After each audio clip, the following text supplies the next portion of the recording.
নমস্কার বন্ধুরা, ভালোবাসার কুঁড়েঘর চ্যানেলে আপনাদের সকলকে স্বাগত জানাই।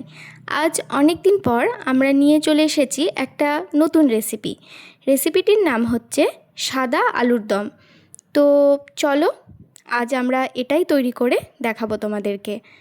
সাদা আলুর দম তৈরি করার জন্য প্রথমে মাঝারি সাইজের কিছু আলু নিয়ে সেটাকে দুই ভাগ করে আমরা কেটে নিয়েছি।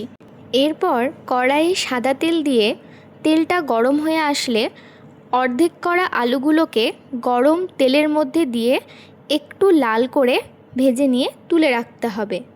এরপর কড়াইয়ে তেলের মধ্যে আদা এবং জিরের পেস্ট ও 2টি কাঁচা লঙ্কা দিয়ে ভালো করে কষিয়ে নিতে হবে।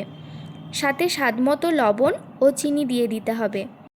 এরপর মশলাতে দিয়ে দিতে হবে ধনে গুঁড়ো। মশলাটা কষিয়ে নেওয়া হলে তার মধ্যে দিয়ে দিলাম 200 গ্রাম পরিমাণে টক দই দেওয়ার পরে এর মধ্যে দিয়ে দিলাম কাজু এবং নারকেলের পেস্ট। এই পেস্টটি তৈরি করার জন্য আমরা অর্ধেক নারকেল এবং কিছু কাজু ও 4টে কাঁচা লঙ্কা ব্যবহার করেছি। এই মিশ্রণটি ভালো করে কষা হয়ে গেলে কালার চেঞ্জ হয়ে আসলে এর মধ্যে দিয়ে দেব আগে থেকে ভেজে রাখা আলুগুলোকে। এরপর সামান্য পরিমাণে জল দিয়ে সিদ্ধ হওয়ার জন্য রেখে দিলাম।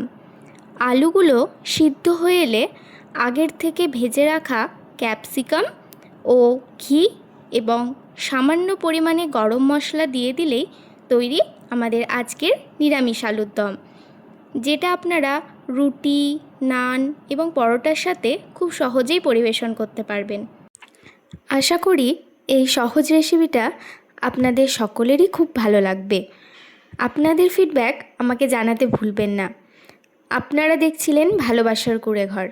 দেখা হচ্ছে আবার পরের ভিডিওতে একটা নতুন রেসিপি নিয়ে। আজকের মতো এই পর্যন্তই। সকলে খুব ভালো থাকবেন।